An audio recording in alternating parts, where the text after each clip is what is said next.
अस्सलाम वालेकुम नाज़रीन, आप देख रहे हैं सवाल से आगे। मैं हूं लीना शिगरी। पीटीआई के सदर और साबिक वजीर आला पंजाब जनाब चौधरी परवेज इलाही को गिरफ्तार कर लिया गया। चौधरी परवेज इलाही की गिरफ्तारी महकमा एंटी करप्शन और पंजाब पुलिस की मुश्तरका टीम की मदद से अमल में लाई गई। गुज़िश्ता हफ्ते एंटी करप्शन अदालत की जानिब से परवेज इलाही के नाकाबिल जमानत वारंट गिरफ्तारी जारी किए गए थे, जिसमें अदालत की जानिब से परवेज इलाही को गिरफ्तार करके 2 जून तक पेश करने का हुक्म दिया गया था। और गिरफ्तारी से मुतालिक निगरान वजीर इत्तलात पंजाब जनाब आमिर मीर साहब का कहना है कि चौधरी परवेज इलाही की गिरफ्तारी के दौरान पुलिस और एंटी करप्शन की टीम को मुज़ाहमत का सामना करना पड़ा। उनका मजीद कहना था कि परवेज इलाही फरार होने की कोशिश कर रहे थे। दूसरी जानिब आज इस्लामाबाद हाई कोर्ट की जानिब से ऑडियो लीक से मुतालिक एक इंतहाई अहम तहरीरी फैसला सामने आया है, जिसमें अदालत की जानिब से ऑडियो लीक्स को लेकर अहम कानूनी और आईनी सवालात उठाए गए हैं। साबिक चीफ जस्टिस साकिब निसार के बेटे नजम साकिब और पीटीआई से ताल्लुक रखने वाले अबूजर की मुबैना ऑडियो की तहकीकात करने वाली पार्लियामान की खुसूसी कमेटी के खिलाफ नजम साकिब की दरख्वास्त पर इस्लामाबाद हाई कोर्ट के जज बाबर सत्तार ने 7 सफ़ात पर मुश्तमिल अपने फैसले में अहम आईनी और कानूनी नुकात की तरफ इशारा किया है। अपने तहरीरी फैसले में जज बाबर सत्तार का लिखना है कि क्या पार्लियामेंट को किसी आम शहरी के खिलाफ तफ्तीश और तहकीकात का कानूनी इख्तियार हासिल है? क्या स्पीकर कौमी असम्बली को ये इख्तियार हासिल है कि वो किसी निजी शहरी जो कि ना पब्लिक ऑफिस होल्डर और ना ही रुकने असम्बली है उसके मामलात की तहकीकात के लिए कमेटी तश्कील दे सके? क्या आईन और कानून के तहत वफाकी हुकूमत शहरियों की निजी गुफ्तगू की खुफिया रिकॉर्डिंग कर सकती है? और अगर ऐसा है तो किस कानून के तहत ऐसा किया जा सकता है? कौन सी एजेंसी या अथॉरिटी को लोगों की फोन कॉल्स रिकॉर्ड करने की इजाजत है? रियासती मफाद और शहरियों को हासिल हुकूक में तवाजुन कैसे पैदा किया जाएगा? अगर शहरियों की निजी गुफ्तगू की रिकॉर्डिंग की इजाजत नहीं तो फिर इस तरह रिकॉर्डिंग करने और फिर इसको पब्लिकली रिलीज किए जाने पर किस मुताल्लिका अथॉरिटी या एजेंसी को जिम्मेदार ठहराया जाएगा? अदालत ने इन अहम सवालात पर अदालती मावनीन समेत अटॉर्नी जनरल ऑफ पाकिस्तान से अगली समाअत पर मावनत तलब कर ली है। आज ही के रोज अटॉर्नी जनरल सुप्रीम कोर्ट में एक अहम मुकदमे में पेश हुए। Supreme court practice and procedure bill के खिलाफ दायर दरख्वास्तों की समाअत के दौरान अटॉर्नी जनरल ने अदालत को आगाह किया कि वफाकी हुकूमत ने supreme court practice and procedure bill पर नजरसानी का फैसला किया है, जिस पर चीफ जस्टिस ने रिमार्क्स दिए कि खुशी है कि हुकूमत और पार्लियामेंट एक जैसे कवानीन में तरमीम कर रही है।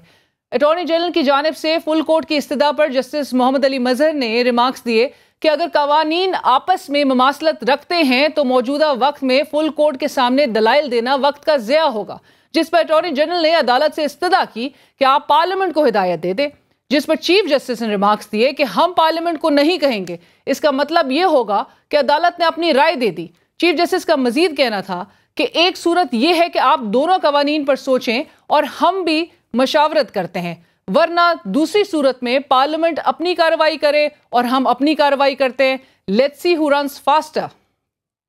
आज अदालती कार्रवाई के दौरान सबसे खुशाइन बात यह थी कि हुकूमत अपनी की हुई गलती पर एक कदम पीछे हटने को तैयार थी, लेकिन यह तासुर सिर्फ अदालती कार्रवाई तक ही महदूद है, क्योंकि अदालत से बाहर आज भी हुकूमती नुमाइंदगान अदालत के खिलाफ जो जबान इस्तेमाल कर रहे हैं वो नाकाबिले फहम है। आज भी वजीर आजम के बाब ने खुसूसी अता तारर साहब अदलिया पर दहशत गर्दों की पुष्ट पनाही जैसा संगीन इल्जाम लगा रहे थे। Supreme court practice and procedure act पे स्टे दे के बैठे हैं, ये स्टे हटाएं, ये गैर कानूनी स्टे है, ये बनता नहीं है स्टे ऑर्डर आपका। और जो अदालतें इन शर पसंदों की रिहाई में सहूलतकारी कर रही हैं और बार बार इस बात का गिला कर रही हैं कि हम ऑर्डर पास करते हैं जमानत के, रिहाई के, और दोबारा गिरफ्तारी हो जाती तो क्या करें?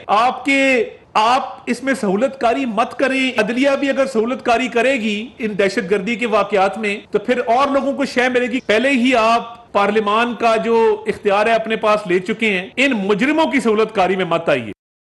और नाज़रीन, इस वक्त हमें ज्वाइन कर रहे हैं एतजाज़ एहसन साहब, सीनियर माहिर आईन व कानून। एतजाज़ साहब अस्सलाम वालेकुम, बहुत शुक्रिया हमें ज्वाइन करने के लिए। एतजाज़ साहब, मैं आगाज़ में तो आपसे आपके कमेंट्स चाहूँगी। जो आज परवेज इलाही साहब को आपसे कुछ देर पहले गिरफ्तार किया गया और ये एंटी करप्शन और पुलिस की मुश्तरका टीम ने इनको गिरफ्तार किया, लेकिन एक सिलसिला है पाकिस्तान तहरीक इंसाफ के वर्कर्स, लीडर्स, उनकी अरेस्ट, उनके री अरेस्ट, फिर एलिजेंस के हवाले से अनाउंसमेंट्स थ्रू प्रेस कॉन्फ्रेंसेस, ये जो सिलसिला नज़र आ रहा है और अभी भी काफ़ी डिटेन्ड हैं, डिटेंशन में हैं, ये आपको क्या लगता है ये जो एक्सेसिव मेजर्स लिए जा रहे हैं रियासत की जानिब से, इसके रिपरकशंस कैसे देख रहे हैं सर? इनमें कुछ बातें तो मुनफरिद है और वो भी अजीब है। बाकी तो वैसे इससे बहुत ज्यादा होता रहा है दूसरी पार्टी, पर्टिकुलरली पीपल्स पार्टी के जयालों के साथ। पर यहाँ एक मुनफरिद बात जो आई है, एक तो ये आई है कि एक साहब को या नौजवान को, बल्कि एक खातून को भी अदालत जमानत देती है। वो अडयाला जेल का दरवाजा खुलता है, वो बाहर कदम रखती हैं तो उनको फिर गिरफ्तार कर लिया जाता है। अदालत फिर जमानत देती है, उनको फिर गिरफ्तार कर लिया जाता है। अदालत ये जमानत देती है कि आपको किसी जुर्म में नहीं पकड़ा जाएगा, तो वो और जमानत हर जुर्म में वो फिर पकड़ लेते हैं। ये जो डिटाई इस सनाउल्लाह की ब्रिगेड ने शुरू की हुई है, ये बिल्कुल। और फिर दूसरी जो मुनफरिद बात हुई है कि आप लोगों के जो दरवाजे हैं, गेट्स, उनमें वो मार के वो जो आर्मर्ड पर्सनल कैरियर उसकी टक्कर मार के और गेट तोड़ रहे हैं परवेज इलाही का, और अर्थ मूविंग इक्विपमेंट ला के आप इमरान खान का गेट निकाल रहे हैं जब वो घर पे भी नहीं है।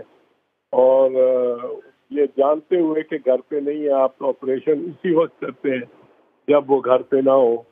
तो ये नई चीजें हैं जो हमारे वक्त में शायद वो नादर ही हुई है। हमारे वक्त में तो खैर मैं समझता हूँ बीबी शहीद और आसिफ जरदारी के, जो सदर आसिफ जरदारी के जो अखबार थे, उनमें तो जितनी भी उनको जब भी हुकूमत मिली, ये हमारा फख्र है कि एक भी कोई ह्यूमन राइट्स का इस किस्म का कोई वाकया जो दानिस्ता हम पे लगा हो। वैसे किसी डिप्टी कमिश्नर ने, किसी सुपरिटेंडेंट पुलिस ने, किसी थानेदार ने ट्वीट किया हो तो वो और बात है, लेकिन ये नहीं हुआ हमारे दौर में। और ये आजकल हो रहा है, ये एक बड़ा तशवीश की बात है। और फिर ये जो करते हैं कि जिसके घर जाते हैं उसके घर में शुरू ही करते हैं, उसके शीशे, बर्तन ये वो दरवाजे तोड़ते जाते हैं, स्कॉर्च अर्थ छोड़ के जाते हैं। और अगर वो बाप ना मिले तो बेटे को ले जाते हैं, बेटा ना मिले तो बाप को ले जाते हैं। ये इस दफा बड़ी शिकायत आ रही हैं। और फिर औरतों को भी जेल में, तो अगर इन्होंने नहीं मोलेस्ट किया, वो कहते हैं जेल के सुपरिटेंडेंट और आईजी जेल खास, और वो कहते हैं, कस्में खाते हैं कि वहाँ सिर्फ औरतें ही है। लेकिन जो कैमरों के सामने जिस तरह लेके जाते हैं, गाड़ियों में फेंकते हैं उनको, ट्रकों में, वो धक्के दे के, और मर्द भी और औरतें भी, और उनको वो गिर रही है तो अगर जमीन पे तो उनको ड्रैग करते हैं। ये बड़ा ईमाना अंदाज में ये राना सनाउल्लाह ब्रिगेड ही कर सकता था। राइट, बट एतजाज साहब, जो लॉ ब्रेकर्स हैं इन्होंने तो काफी लोगों को गिरफ्तार कर लिया है, इतने हजारों की तादाद है। जो लॉ ब्रेकर्स हैं उनके साथ निपटने का सही तरीका होना क्या चाहिए, क्या तरीकेकार होना चाहिए? देखिए, पहले तो गुनाहगार और बेगुनाह में मतलब तफरीक होनी चाहिए। ये जो वीडियोस दे रहे हैं, वीडियोस में तो वो थोड़े से लोग लगते हैं, 40-50 होंगे ज्यादा से ज्यादा। कोर्ट कमांडर हाउस के अंदर सारे वीडियोस आप जो गवर्नमेंट ने जारी किए वो देख लो, कोई एक भी ज्यादा, इससे ज्यादा नहीं, कम ही दिखाएगा कुल। और कोई उनमें असला नहीं है, किसी के पास कोई फायर आर्म्स नहीं है। उसको तो एक मेजर क्या कैप्टन अपनी यूनिट लेके आ जाता तो उनको सबको गिरफ्तार कर लेता। एक एसपी आ जाता, डीएसपी आ जाता तो सबको उठा के ले जाता। वो कोई किया ही नहीं। इन्होंने 6 घंटे 7 घंटे ये इन्होंने एक एंटाइसमेंट की है, एंट्रैपमेंट की है, तो ऑब्वियस हो गया है। अब तो बहुत मेरा ख्याल है किसी को चाहिए, इनके जो लीगल एडवाइजर्स हैं उनको चाहिए कि आर्मी चीफ को भी बताएं कि ये बात अब सोशल मीडिया में जो कुछ खुल के आ गया है, और जिस तरह की ये अब बीबीसी ने डॉक्यूमेंट्री कर दी है कि ये तो पहले से शीशे टूटे हुए थे, और जिस 2 आदमी सारे क्राउड को इंटाइस कर रहे हैं कि अंदर आओ अंदर आओ अंदर आओ, और वो दोनों गायब हैं। वो किसी तस्वीर में नहीं है। जो चार्ट्स लगाते हैं तस्वीरों के 50-50, 100 तस्वीरों के, वो बंदे दोनों प्रोटेक्शन में है, किधर है? तो ये तो बड़ा टर्न अराउंड हो गया। और ये गवर्नमेंट जितना उसका सोग बना रही है जी, जितना वजीर आजम और वजीर आला और ये सब सोग मना रहे हैं कि जी बड़ा बुरा हुआ है, बड़ा बुरा हुआ है, बहुत इन्होंने ज्यादती की है, जुल्म किया है, जबर किया है। ये तो मेरा ख्याल है इनके अपने गुल्लू भट्टों ने किया है।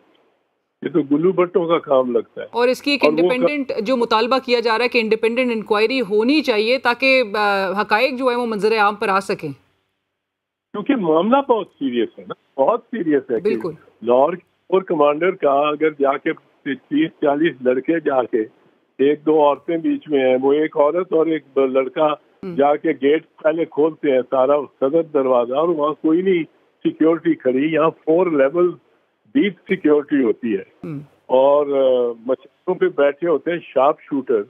It is the prize of the cantonment this house, क्योंकि core commander lives your commander of the entire forces in the Lahore core lives there. तो उस पे तो वहाँ तो गाड़ी आप आहिस्ता से गुजारते थे तो वो पीछे भाग के आ जाते थे, ये गाड़ी तेज चलो चलो चलो चलो निकालो। तो इसे ऐसे घर पे ये हो जाना, और कोई फायर ब्रिगेड तक ना पहुंचता। फायर ब्रिगेड का तो काम ना पहुंचता। बिल्कुल, ये सवाल एजाज साहब उठाया भी जा रहा है, ये सवाल जो है शुरू दिन से उठाया भी जा रहा है, इवन मीडिया की भी तरफ से। मैं एजाज साहब आपके आज ये जो अदालत में सुप्रीम कोर्ट में जो समाअत हुई supreme court practice and procedure act 2023 से मुताल्लिक, उसके हवाले से अटॉर्नी जनरल ने जो उनके रिमार्क सामने आए, उन्होंने कहा कि जी हमारे पास अब 2 कवानीन हैं और इन दोनों कवानीन की शिकों में मुमासलत नज़र आ रही है। और इसके हवाले से हुकूमत वक्त ने ये फैसला भी कर लिया है कि जो प्रैक्टिस एंड प्रोसीजर एक्ट 2023 का उस हवाले से रिव्यू जो है वो उस पर किया जाएगा। तो ये जो नज़रसानी का आपको याद है कि इस हफ्ते के आगाज़ में ही इस हवाले से भी बात की गई और अटॉर्नी जनरल साहब भी थे जिन्होंने ये इंकिशाफ अदालत में किया था कि जी एक कानून और नज़रसानी का कानून जो है वो मंजूर भी हो गया है और वो कानून बन चुका है, सदर साहब ने उस पर दस्तखत भी कर दिए हैं। लेकिन अब बात की जा रही है कि सुप्रीम कोर्ट से तमाम मामला जो हैं, इसके अलावा भी दीगर मामलात में भी मशावरत होगी और इस पर रिव्यू होगा और दोनों शिकों में जो इसकी दोनों कवानीन की शिकों में ममासलत है। तो ये ममासलत का पहले अंदाज़ा नहीं हो रहा था एतजाज़ साहब इनको, या अनजाने में बना लिया गया ये कानून? ये मैं आपको बताऊं अली, मैंने आज अक्सर होता है, मैं फॉलो नहीं करता हूँ जो टीवी पे आ रहा हो और लोग जजेस की ऑब्जर्वेशन हो, मैं अपना काम कर रहा होता हूँ अभी। तो ये मुझे नहीं इसका इल्म क्या, अच्छा शाम को बैठे देख लेते हैं, सारा कुछ पता लग जाता है, पर दिन को काम करने का टाइम होता है। मैंने नहीं देखा कि क्या आज ऑब्जर्वेशन, क्या अटॉर्नी जनरल ने क्या कहा है। तो उसमें क्या है कि गवर्नमेंट खुद रिव्यू करेगी सर अपनी लेजिस्लेटिव। जी, उन्होंने कहा गवर्नमेंट ने डिसाइड कर लिया कि वो रिव्यू करेगी। ये जो supreme court practice and procedure act 2023 लेकर आई है, लेजिस्लेशन लेकर आई है, उस पर रिव्यू का भी फैसला कर लिया गया और अब मशावरत की बात की जा रही है अटॉर्नी जनरल साहब की जानिब से कि जी अब तमाम मामला जो है वो मशावरत से, सुप्रीम कोर्ट से मशावरत से किए जाएंगे। और वो कहते हैं कि जी supreme court practice and procedure act जो है वो ज़्यादा वसी है, लिहाजा ये जो है वो देखना होगा कि किस पर इंसार करना है और इसके हल के लिए, इसके हल पर पहुंचना बड़ा ज़रूरी है। दोनों हम कवानीन में वो कहते हैं हम आहंगी के लिए पार्लियामेंट को, चीफ जस्टिस साहब के रिमार्क्स है कि पार्लियामेंट को कह सकते हैं दोनों कवानीन में हम आहंगी के लिए। ये चीफ जस्टिस साहब के भी रिमार्क सामने आए हैं एतजाज़ साहब, और हुकूमत ने डिसाइड कर लिया कि रिव्यू करेगी और मशावरत से अब तमाम चीज़ें, तो एक टोन में फ़र्क नज़र आ रहा है इवन हुकूमत की जानिब से भी। नहीं, ये तो जाहिर हो गया ना फिर कि हुकूमत ने ये स्टे ऑर्डर जो दिया हुआ है सुप्रीम कोर्ट ने, ये इस बेंच ने, वो कंफर्म होना चाहिए। पहले तो ये है ना कि क्योंकि हुकूमत ही कंसीड कर रही है कि हमारे अमल में कुछ गलती है, उस पर नजरसानी हमने करनी चाहिए और हम कर रहे हैं, तो उस पर स्टे ऑर्डर तो बिल्कुल कंफर्म हो जाना चाहिए ना। फिर उसका मसला तो अब बहस में होगा और एडमिट भी हो जानी चाहिए ये पिटीशन और स्टे ऑर्डर जारी हो जाना चाहिए। और अगर हुकूमत खुद ही कहती है कि जी हम इस पे अमल दरामद नहीं करेंगे, ये अंडरटेकिंग ले देती है क्योंकि हम इसको रिकंसिडर कर रहे हैं, जब तक हम रिकंसिडर ना कर लें तो ये इसका नतीजा निकलता है जो नतीजा निकलना चाहिए, बाकी तो बातें हैं। बट सर बाहर निकल के मतलब अता तारर साहब वजीर आजम के मामले खुसूसी हैं, उन्होंने प्रेस कॉन्फ्रेंस दी, उन्होंने कहा स्टे इस पर खत्म होना चाहिए। क्या खत्म होना चाहिए? इस पर जो स्टे है वो चीज खत्म होनी चाहिए। नहीं, पर आप खुद ही जाके, जब ये तो दोगलापन हो गया ना, खुद ही जाके कहते हैं कि जी हम हमारे से कुछ गलती हो गई है, हम इसको रिकंसिडर करने। अब रिकंसिडर करने लगे हैं तो जब तक रिकंसिडर करके अदालत को बताते नहीं कि हमने ये रिकंसिडर किया है, ये सच है, ये झूठ है और ये गलत है, ये सही है, उस वक्त तक तो स्टे लाजमी है। स्टे कर देना तो फिर गवर्नमेंट ने इनवाइट किया है ना स्टे करने का। बट ये तो वकालत में तो ये बिल्कुल आम बात है कि अगर एक पार्टी कहे जिसको खिलाफ स्टे हो के जी मेरे से गलती कुछ हुई है, मैं इसमें रिकंसिडर करके आपको बताता हूँ, 10 दिन दे दें, 20 दिन दे दें, वो तो स्टे कंफर्म हो जाता है। बट एतजाज साहब, आपको लगता है कि इनसे वाकई सरीन गलती हुई है या और अनजाने में हुआ है, या फिर कोई इसके पीछे भी डिलिबरेट कोई इंटेंट मौजूद है? नहीं, गलती तो हुई है, इंटेंट भी हो सकती है इनकी कोई काम इनकी इंटेंट के बगैर नहीं होता। ये तो पुलिस अपनी को कह देते हैं कि आपने जाना ही नहीं जत्थे को, और मॉनिटर कर रहे होते हैं बाई दी मिनट कि ये बगमान पार्क से लोग कब चले टोला, ये 2:37 पे चले, फिर ये कब पहुंचे वो उसमें चौक लिबर्टी चौक, वो 3:41 पे पहुंचे, फिर कब चले लिबर्टी चौक से, वो 3:46 पे चले, फिर वो कब पहुंचे कोर कमांडर हाउस, 5:51 पे पहुंचे, और कब आग लगाई 7:07। तो इस तरह मॉनिटर भी कर रहे होते हैं और करते भी कुछ नहीं है, हाथ पे हाथ धरे और क्या। अब वो पादरी बन रहे हैं, सबसे ज्यादा आंसू बहा रहे हैं, और वो शोधा की वो बेहुरमती हो गई है, वो ये सबसे ज्यादा आंसू बहा रहे हैं प्राइम मिनिस्टर साहब और उनके बुजुर्ग, जबकि यही मामला ये इनका अपना कराया हुआ, ये तो गुल्लू भट्टों का काम है। वो गुल्लू भट्ट, आपको याद है वो गुल्लू भट्ट पुलिस के सामने एसपी खड़ा, उसके सामने शीशे तोड़ रहा होता है जी कारों के, और वो एसपी को जाके मिलता है, गले मिला लगाता है एसपी और कहता है ठीक है थैंक यू, और वो फिर जाके कारों के शीशे तोड़ना शुरू हो जाता है। मुस्लिम लीग नवाज का बंदा होता है गुल्लू भट्ट। तो ये तो अब क्लियर हो गया, ये काम गुल्लू भट्टों का है, वरना इतनी देर पुलिस और फौज किसी अपनी तनसीब में तो दाखिल होने दी, चिड़िया नहीं पार मार सकती, दाखिल होने दे। बिल्कुल एतजाज साहब, जी इस पे तो सारा नैरेटिव गवर्नमेंट का जो है वो बिल्कुल नाकाम हो गया है।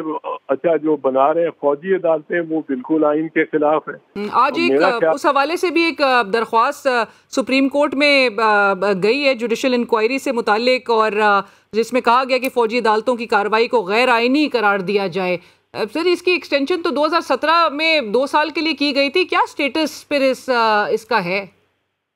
लियाकत हुसैन का केस और महरम अली का केस अप्लाई करेगा, दोनों जजमेंट 1998 और 99, और सुप्रीम कोर्ट की जजमेंट हैं, बड़े बेंचेस हैं, और उनमें ये होल्ड किया हुआ है कि पाकिस्तान के आइन के तहत फौजी अदालत सिविलियन को ट्राई करने के लिए लग ही नहीं सकती, मुमकिन ही नहीं है। अब 2000 क्योंकि 16 दिसंबर 2014 को वो आर्मी पब्लिक स्कूल का वाकया हो गया, और उससे सारे ही दिल बर्दाश्त थे, सबको दिल खराश, बड़ी दिल को लगी बात थी, सबको चोट लगी थी, हर एक पाकिस्तानी को। बच्चों को 150 के करीब बच्चों को गोली से मारना और अपने स्टूडेंट्स और साथियों के सामने, तो वो बड़ी दरिंदगी। उसके बाद उन्होंने कहा कि फौजी अदालतें, सारी कौम का मुतालबा था लगाओ, पर आइन में इस्तिस्ना दिया गया, एक सनसेट क्लॉज रखी गई कि 2 साल बाद ये जनवरी 2017 में खत्म हो जाएगा। 21वीं तरमीम ये थी, लेकिन 2017 में 17 में ये महसूस किया गया कि अभी बहुत सारे केस और ट्राई होने वाले हैं, तो इनको 2 साल और दे दो। तो 2 साल 2019 में वो फिर अब लियाकत हुसैन का केस और बैरम अली का केस रिवाइव हो गए। अब वो they hold the seat, they are the law, and under the law you can't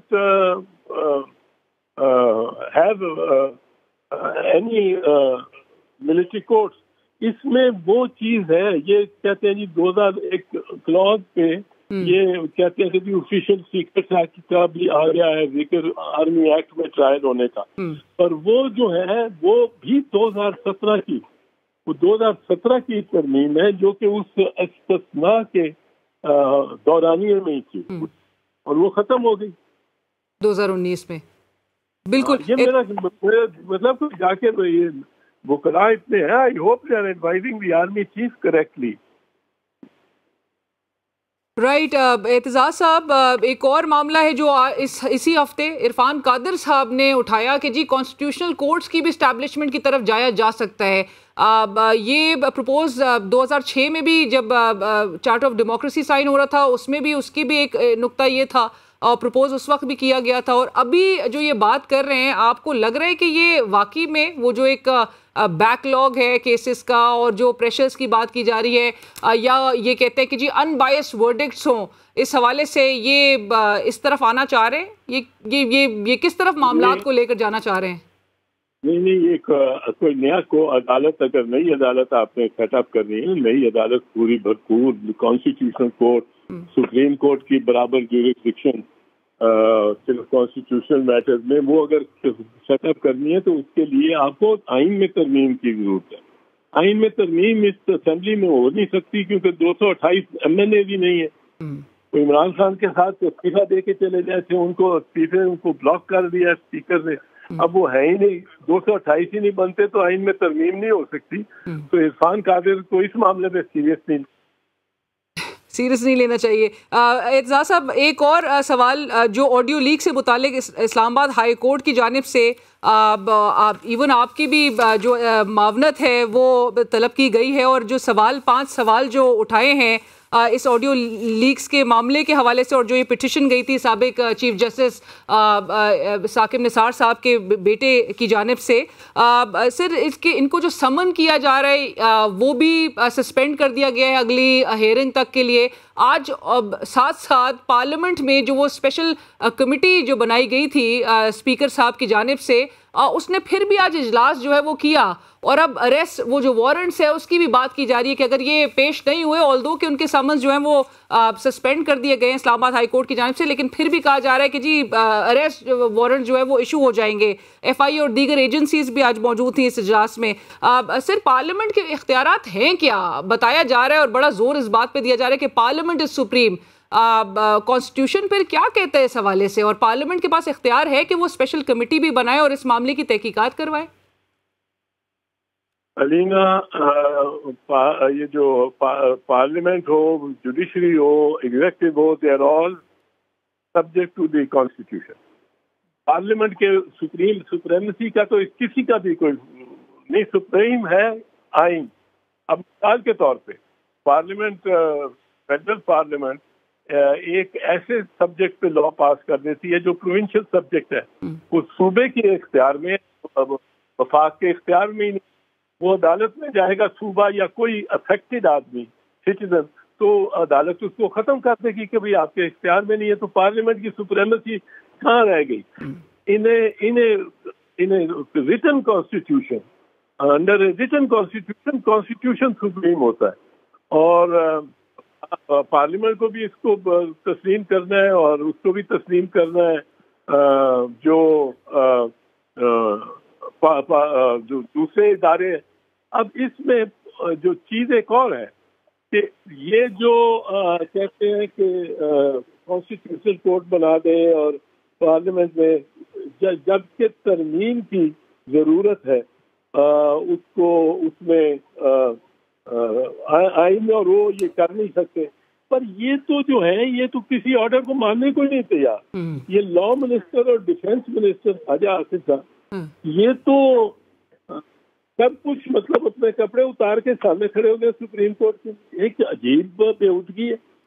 ये क्या कहें जी, हम मानते ही नहीं है। जब बेंच नहीं मानते तो हम फैसला कैसे माने? पर एतजाज साहब, इस्लामाबाद हाई कोर्ट ने जो ये 5 सवाल अब दिए हैं इस ऑडियो लीक्स के मामले के हवाले से, आपको लगता है कि ये बड़ी चीज़ों पर क्लैरिटी आ जाएगी और जो सवालात वो जो कमेटी तश्कील, जो हाई पावर्ड कमीशन तश्कील दिया गया था हुकूमत की जानिब से, जिनके TORs में वो सवालात नहीं थे जिस पर आवाज़ उठाई जा रही थी, ये इस्लामाबाद हाई कोर्ट के इस ऑर्डर में और ये 5 सवालों से बड़े कुछ जो है मामलात क्लियर हो जाएंगे और बड़ी कुछ चीज़ें सामने आ जाएंगी। जो आर्टिकल 9, आर्टिकल 14 जो कि गारंटी करता है rights of a citizen to liberty and privacy, और जिसकी ब्लेटेंट वायलेशन हो रही है, वो बड़ी चीज़ें वाजे हो जाएंगी। हाँ, ये तो नहीं, वो ये तो बिल्कुल हो जाएगा, पर क्या उसका नाम है, ये तो जो क्वेश्चन है जज साहब में बहुत मौजूद है। पहला सवाल ही ये होना चाहिए कि टेप किसने, ऑडियो टेप किसने किया, ऑडियो टेप किसने किया, और तो वो किस मकसद से किया, किस कानून के तहत किया, किसकी इजाजत से किया, किसके अप्रूवल से किया, और फिर जो ओरिजिनल है, जो ओरिजिनल फीड है वो कहाँ है, किसके पास है, वो पेश होनी चाहिए। उसमें कोई कट्टो बरीज तो नहीं किया हो गया, कट एंड पेस्ट जिस तरह होता है। अब वो FIA ने तो रिपोर्ट दे दी है कि 4 जगह से ये कटी हुई है, वो जो वीडियो है, वो जो ऑडियो है जी। ये इसी तरह है कि जिस तरह ये कर रहे हैं कोर कमांडर के घर और मुख्तलिफ जो बलवाइयों की तस्वीरें ली या फिल्में, उसमें जहाँ गुल्लू बाट की तस्वीर आती है वो निकाल देते हैं, वो सोशल मीडिया से मिल जाती है। जिस तरह वो गुल्लू बाट, 2 गुल्लू बाट सारे क्राउड को कह रहे हैं अंदर आओ, अंदर आओ। पर एजाज साहब, लीगल कोई फ्रेमवर्क क्या मौजूद हो सकता है इस मुल्क में कि आप प्राइवेट इंडिविजुअल्स की ऑडियो रिकॉर्ड कर लें इस तरह से और फिर उनको पब्लिक भी कर दें, और फिर वो इंटरसेप्ट कॉल्स होने की जो है वो क्लेम भी वजीर दाखिला राना सनाउल्लाह साहब प्रेस कॉन्फ्रेंस में कर दें? केस वो मैं इसमें बताऊं, बेनजीर भुट्टो का केस, बीबी शहीद के केस में 1998 की जजमेंट है, 1998 सुप्रीम कोर्ट पेज 388। उसमें ये कहा हुआ है कि अगर आप, ये नहीं कि जजेस और जनरल्स के, आप किसी का टेलीफोन टेप करते हैं, ये जजमेंट में लिखा है, तो this is a sufficient ground for dismissing the government and dissolving the assembly. ये उसमें लिखा हुआ है, मैं अपनी तरफ से नहीं कह रहा हूँ, ये क्लियरली लिखा हुआ है कि it alone is a sufficient.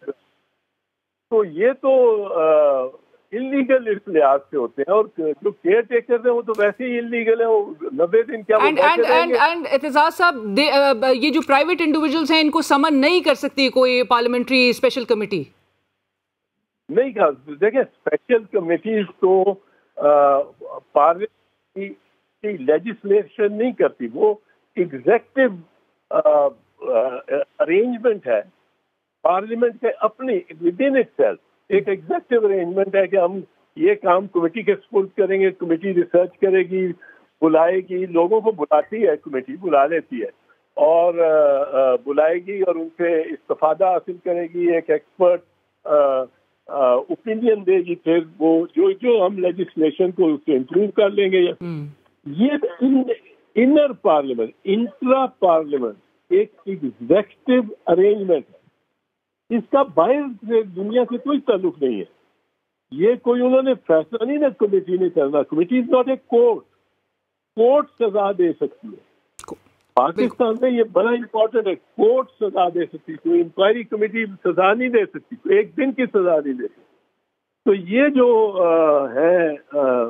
ये एग्जेक्टिव अरेंजमेंट है पार्लियामेंट इनसाइड, इससे इनको पता नहीं क्या तवक्को, पर ये तो मतलब है अब कोई आ जाए इस पे और पुलिस उसकी बात मानती हो कि मैंने कानून पे मुझे परवाह ही नहीं कि सुप्रीम कोर्ट क्या कहता है, मैं ये खड़ा हूँ आपके सामने बेलिबास, करो मेरा क्या करते। ये तो इस पर खड़े हो गए सुप्रीम कोर्ट के सामने। बिल्कुल। और परहैप्स एतजाज साहब, इन्होंने इसके थ्रू जो है अब इस्लामाबाद हाई कोर्ट के ऑर्डर को भी मद्देनजर रखते हुए, ये तो वैसा लग रहा है मलबा जो है वो हुकूमत पे ही अब आ गया है, और ये कमेटी जो है अब उनसे रिपोर्ट भी मांगी गई है कि ये तमाम इस हवाले से रिपोर्ट देंगे, जो ये सवालात भी हैं जिसपे मामनत भी हासिल की गई है। Thank you so much Aitzaz साहब, बहुत शुक्रिया आपके वक्त का। सीनियर माहिर आईन कानून एतजाज एहसन साहब इस वक्त हमसे बात कर रहे थे, और इसी के साथ ही बढ़ेंगे हम एक ब्रेक की तरफ। ब्रेक के बाद ब्रेक के बाद एक बार फिर खुशामदीद। मईशत के हवाले से आने वाली कुछ पॉजिटिव न्यूज़ ये थी कि आज ओपन मार्केट में डॉलर की कीमत में तकरीबन 11 रुपये 50 पैसे की बड़ी कमी देखने में आई, और गुज़िश्ता रोज़ भी ओपन मार्केट में 311 रुपये पर बंद होने वाला डॉलर आज 299 रुपये 50 पैसे पर, जबकि इंटरबैंक में 285 रुपये 25 पैसे पर ट्रेड हुआ। पेट्रोलियम मसनूआत में एक तरफ जो है उसकी कीमतों में भी हुकूमत की जानिब से कमी की गई। 1 लीटर पेट्रोल जो कि 270 रुपये में मिल रहा था, 8 रुपये की कमी के बाद 262 पर आ गया है, जबकि हाई स्पीड डीजल की कीमत 5 रुपये फ़ी लीटर उसमें भी कमी की गई, और उसके साथ साथ ही वो 253 रुपये फ़ी लीटर अब उसकी कीमत हो गई है। लाइट डीजल की फ़ी लीटर कीमत में 5 रुपये कमी की गई है, और मौजूदा कीमतें 1 जून से 15 जून तक नाफिजुल अमल रहेंगी। डॉलर का सस्ता होना, पेट्रोलियम मसनूआत की कीमतों में कमी होना, यकीनन ये बड़ी पॉजिटिव बात है, खुशाइन है। अवाम को आप रिलीफ भी दे रहे हैं, लेकिन अवाम के लिए सख्तियाँ एक तरफ बरकरार हैं, क्योंकि हर गुजरते माह के साथ साथ मुल्क में महंगाई एक नए रिकॉर्ड को छू रही है। और इदारे शुमारियात की महंगाई से मुतालिक माहाना रिपोर्ट के मुताबिक मई में महंगाई 38% यानी कि 38% की रिकॉर्ड सतह पर पहुंच गई है। और माशी माहिरीन ने आइंदा माली साल के हवाले से भी एक बुरी खबर सुनाई है और खदशात का इजहार किया है कि माली साल 2023-24 में महंगाई 20% से ज़्यादा ही रहेगी, और बेरोज़गारी अवाम का मुकद्दर होगी।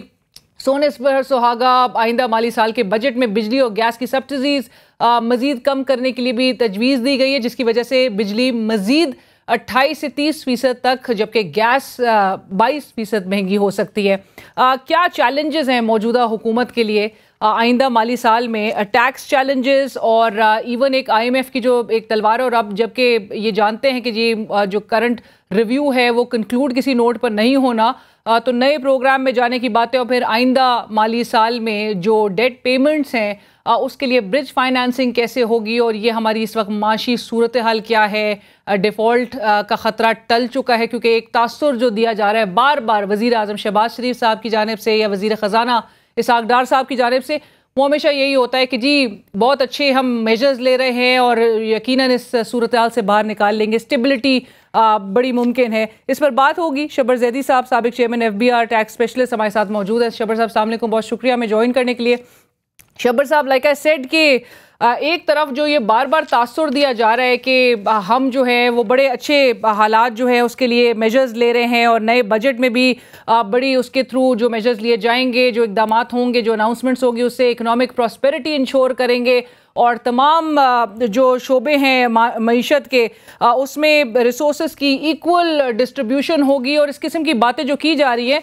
ज़रा हालात के हवाले से बताइएगा कि क्या रियासत अब कितनी इकोनॉमिकली सॉल्वेंट है या फिर इनसॉल्वेंट है? बिस्मिल्लाहिर्रहमानिर्रहीम। देखिए, आपने जो बात की कि हुकूमत जो है वो कुछ और बात कर रही है, तो आपको मेरी सजेशन है कि आप पाकिस्तान की इकोनॉमी की बात करें और हुकूमत की पॉलिसीज़ को आप साइड पे रख दें, क्योंकि हमारी जो हुकूमत की पॉलिसीज़ होती हैं वो अपनी सियासत के साथ रिलेट करती हैं, और वो पाकिस्तान के लॉन्ग टर्म मफादात को जनरली नहीं देखती, और ये इस हुकूमत का नहीं है बल्कि ये पाकिस्तान की हुकूमत की रवायत रही है। अच्छा, कमिंग बैक, लेकिन शबर साहब इसमें एक छोटा सा सवाल करने दीजिए कि पॉलिटिकल एक्सपीडियंसी पे फिर ये हुकूमत कितना अरसे और चला सकेगी इसी तरह मामलात?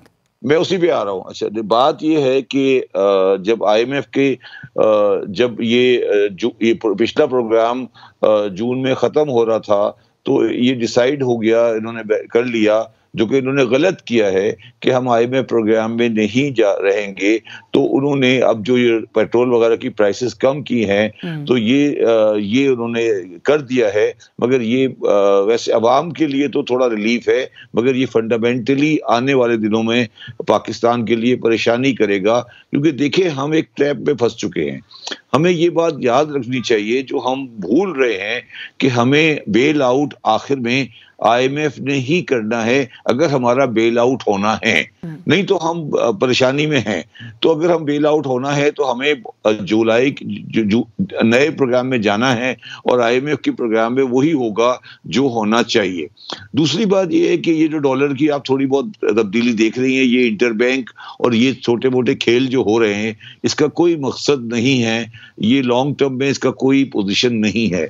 मैं आपके प्रोग्राम में पहले भी बात कर चुका हूं और मैं मुस्तकिल ये बात 2021 से कर रहा हूं, उस वक्त जब इमरान खान की गवर्नमेंट थी, कि ये मुल्क पाकिस्तान का मुल्क जो है वो दिवालिया हो चुका है और ये अपने बैरूनी और अंदरूनी खर्चाजात पे आज की शक्ल में नहीं कर सकता।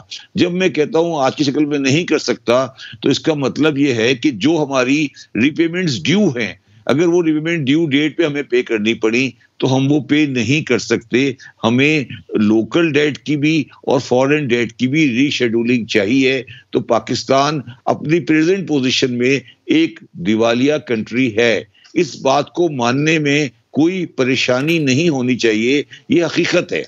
इसको मतलब अगर आप छुपाएंगे या इसको घुमाएंगे या इससे सियासी फायदे हासिल करने की कोशिश करेंगे तो ये पाकिस्तान के लिए जाती होगी। ये एक हकीकत है। ये क्यों हुआ, कैसे हुआ, क्या हुआ, ये एक अलग सब्जेक्ट है। मगर अगर कोई आदमी ये समझता है कि पाकिस्तान के वो बैरूनी खर्जे और अंदरूनी खर्जे आज के शेड्यूल के हिसाब से पे कर सकेगा, वो बेवकूफ है, उसको पाकिस्तान के बारे में कुछ नहीं पता। अच्छा, दूसरी बात जो है वो ये है कि इसको हम डेट रिप्रोफाइलिंग कहते हैं कि डेट की रिस्ट्रक्चरिंग होनी है पाकिस्तान में, और वो डेट की रिस्ट्रक्चरिंग IMF ही कराएगा हमारी। अगर हम IMF के अलावा जाएंगे तो हमारे पास कोई चॉइस नहीं है।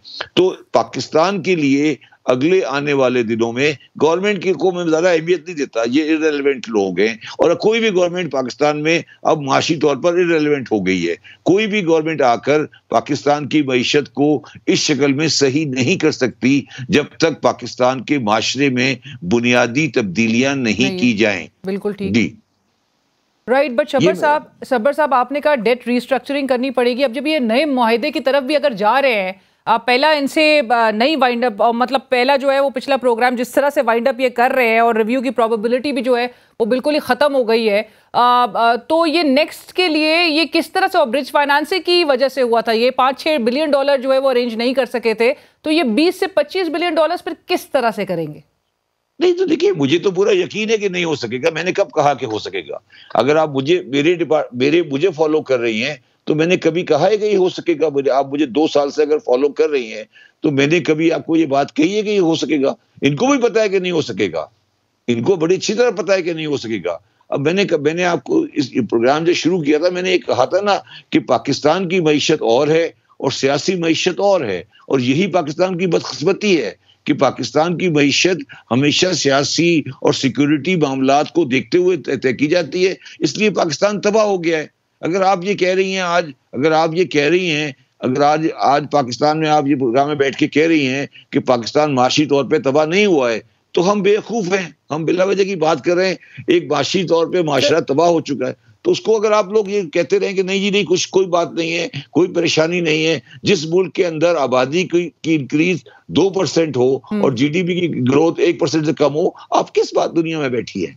आप किस दुनिया में बैठी है जिसमें हर रोज 1-2-3 आदमी सिपाही मर जाते हैं टेररिस्ट के साथ, रोजाना लड़ाई हो रही है? हम किस दुनिया में रह रहे हैं? मुझे समझ ही नहीं आ रही। शब्बर साहब, लेकिन इस सूरत हाल से अब मतलब ऐसे में फिर होगा क्या? ऑल्टरनेट प्लान क्या होगा? क्या गिरवी रखाएंगे फिर हम, अगर हम इस सिचुएशन में आ चुके हैं ऑलरेडी, और जो कि मानने से ये कासिर है, और आप कहते हैं हुकूमत को तो छोड़ दे, लेकिन इस सिचुएशन से बाहर आ सकेंगे फिर हम कभी? नहीं, देखें, रियासतें कभी खत्म नहीं होती, रियासतें चलती रहती हैं। एक रियासत बर्मा भी है। बर्मा में क्या है आपको पता है? बर्मा में क्या होता है? एक बड़ा स्ट्रांग मिलिट्री गवर्नमेंट है, आपको कुछ नहीं पता वहां क्या हो रहा है। एक रियासत सोमालिया भी है, एक रियासत सूडान भी है, एक रियासत यमन भी है, एक रियासत लबनान भी है, एक रियासत इराक भी है। अब सवाल आपका अलीना ये है कि आपको इसको कैसी रियासत बनाना है? आप इसको अच्छी रियासत बनाना चाहते हैं, वो भी एक आपके पास ऑप्शन है। अब बर्मा बनाना चाहते हैं बर्मा बना दें, आप चाहते हैं सोमालिया बनाना चाहे सोमालिया बना दें। तो ये आपको ये फैसला आपके हाथ में है। ये नहीं कि क्या होगा, आपके सामने मैंने मिसालें दे दी। बर्मा भी एक रियासत है ना, लोग चल रहे हैं ना, बस बर्मा में लोग रहते हैं ना, जिंदा है बर्मा आज भी, सोमालिया भी है ना। तो ये तो पाकिस्तान भी है। पाकिस्तान आज किसी भी आशारिये के तहत कोई एक अच्छा मुल्क नहीं है। मतलब ये मैं भी पाकिस्तानी हूं, मुझे पाकिस्तान से बहुत पता है, मगर अगर मैं इकोनॉमिक इंडिकेटर लेके बैठूं तो पाकिस्तान में कौन इन्वेस्ट करने आएगा जिसमें तकरीबन 40-50% की डेप्रिसिएशन डॉलर में हो चुकी है और हमारा डिस्काउंट रेट 21% है। श्रीलंका ने डिफॉल्ट किया है, डिफॉल्ट करने के बाद उन्होंने कल अपना डिस्काउंट रेट 2.5% कम किया है। तो आप मुझसे क्या बात कर रही हैं? आपने रोजगार देखा है, आबादी देखी है, खवातीन के हुकूक देखे, तो अब हम मतलब क्यों बिला वजह की बातें क्यों कर रहे हैं? राइट, बट सर मतलब कोई तो मतलब उम्मीद भी रखनी है। मतलब इसी तरह से अगर मामलात ये चलाते रहेंगे तो ये पाकिस्तान का जो है वो हाल जिस तरह का नहज पे लेकर आ चुके हैं। बट शब्बर साहब, टैक्स के कलेक्शन टारगेट के FBR के हवाले से मैं आपको उम्मीद की बात बता देता हूँ। देखिए उम्मीद मैं ये नहीं कह रहा कि उम्मीद टूट गई है, मैं ये कह रहा हूँ कि आप पाकिस्तान किसके लिए चलाना चाहती है? पाकिस्तान ये फैसला करो ना कि पाकिस्तान किसके लिए चलाना है। पाकिस्तान अगर चलाना है तुमने अमीरों के लिए, जागीरदारों के लिए, इन MNAs के लिए, इन लोगों के लिए चलाना है, तो फिर तो ये अच्छा चल रहा है ना, बुरा नहीं चल रहा। मगर अगर पाकिस्तान तुमने आम आदमी के लिए चलाना है और पाकिस्तान आम आदमी की मसाइल को हल करना है, आज किसको पुलिस के थाने में इंसाफ मिलता है, आज किसको इलाज मिलता है, सबको पता है ना क्या हो रहा है। तो अब हम क्यों झूठ बोल रहे हैं? लेकिन अगेन चलाना भी इन्हीं लोगों ने है। अब नहीं, ये आप दिमाग से निकाल दें कि इन्हीं लोगों ने, ये आप अपने दिमाग से बिल्कुल क्लियरली निकाल दें कि इन्हीं लोगों ने चलाना है। देखिए कभी भी कोई माशरे में वैक्यूम नहीं रहता। ये जो भी है, मैं इसमें एक सियासी पार्टी की बात नहीं कर रहा। आज पाकिस्तान में जितनी भी सियासी आप ये जो बातें कर रहे हैं, ये जो तकरीर कल होगी, परसों 9 तारीख को होगी, या जो वजीर आज़म के बयानात आ रहे हैं, अगर ये आप इनको अंग्रेजी देख लें तो इसकी तो अंग्रेजी भी चेंज नहीं करते, ये अल्फाज का जुमला भी चेंज नहीं होता, ये तो लिखे लिखाए अल्फाज हैं, ये आगे पीछे बोल रहे होते। तो हम इसमें मेरा मकसद रलीना ये है कि हम इन लोगों के साथ टाइम क्यों जाया कर रहे हैं।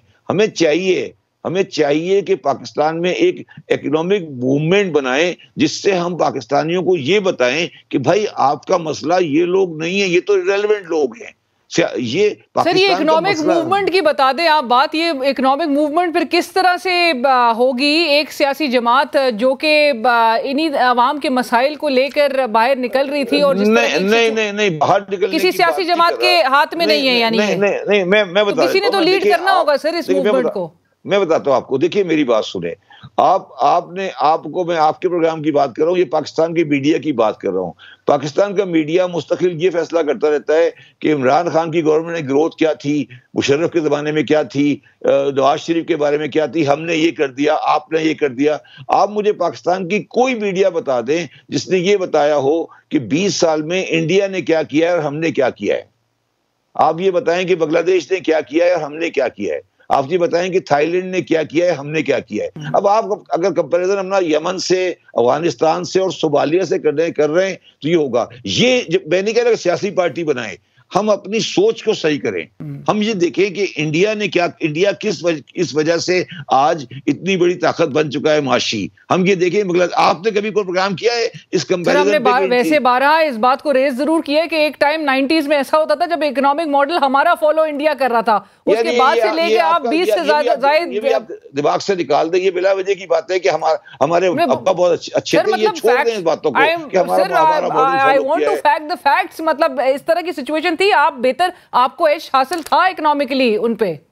नहीं, कभी नहीं था ना। मैं चलो ये हो था ना, मैंने मान लिया, चले आपकी बात मैंने मान ली था, तो 20 साल से तो तबाह हो गए ना। ये तो देखो, और क्यों तबाह हुआ ये तो इसको तो सोचो ना आप। मैंने एक आर्टिकल लिखा है 2002 में इंडिया क्या था और 2023 में इंडिया क्या है। 2002 में पाकिस्तान क्या था और 2023 में पाकिस्तान। मैं आपको एक इंडिकेटर देता हूं, आपको समझ आ जाएगी। पाकिस्तान की आबादी 2002 में 16 करोड़ थी, इंडिया की आबादी 1 अरब 14 करोड़ थी। पाकिस्तान की आबादी आज 26 करोड़ है, जिसका इंक्रीज बनता है तकरीबन 50%, उनकी इंक्रीज बनती है 25%।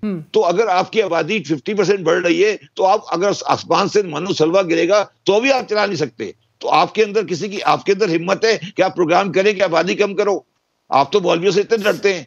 आप तो लास्ट सवाल शब्बर साहब, रियासत और रियासती इदारों के पास अभी भी आप समझते हैं वक्त है to make the needed changes?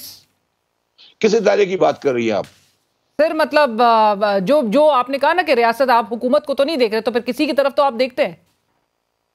देखिए, जो रियासती इदारे हैं वो मईशत के लिए मईशत को के साथ उनका कोई डायरेक्ट ताल्लुक नहीं है, मगर उनको ये बात समझनी चाहिए कि सबसे बड़ा स्टेक उनका है, सबसे बड़ा स्टेक उस इदारे का है जो पाकिस्तान में सलामती का जिम्मेदार है। अगर ये मईशत तबाह हो रही है, जो कि हो रही है, और अगर वो रियासती इदारा इन सियासी लोगों को एक उन पे प्रेशर नहीं बिल्टअप कर सकता इस बात का कि आप सच बोलें या आप सच की तरफ जाएं, या आप कम से कम पाकिस्तान की माशी सलामती, मैं कहता हूं माशी सलामती के लिए काम करें। मेरे हिसाब से आज का जो सिस्टम है ये पाकिस्तान की माशी सलामती के लिए डेंजरस है। देखो अलीना, मैंने 2021 में कहा था कि ये आज सही साबित हो रहा है। 2021 में जब मैंने ये कहा था तो आप लोग मेरे ऊपर हंस रहे थे कि ये आदमी क्या कह रहा है। अब आप सबको समझ आ रही है ना बात आज? सर बिल्कुल, और अनफॉर्चुनेटली मतलब हम बार बार इस बात को रिपीट भी करते रहे और उम्मीद करते आए कि जो ये अपने मैनिफेस्टोज में यही पॉलिटिकल पार्टीज इस तरह से बातें करती थी और आवाम को जो झूठे आसरे दिए जाते हैं उस पर कहीं ना कहीं अमल दरामद करती हैं, और वोट उन्हीं के लेकर जो है आपने आना है असेंबलियों में, ऐवानों में, उन्हीं के लिए ना रिलीफ दिया जाता है। और जिस किस्म की आपने कहा कि एक वही बजट की तकरीर भी जो है वही लिखी लिखाई जो है पढ़ दी जाती है। But thank you so much Shabbar साहब, बहुत शुक्रिया हमें ज्वाइन करने के लिए। Unfortunately we run out of time, और इसी के साथ नाज़रीन प्रोग्राम की टीम अरीना शिगरी को इजाज़त दीजिए। अल्लाह हाफ़िज़।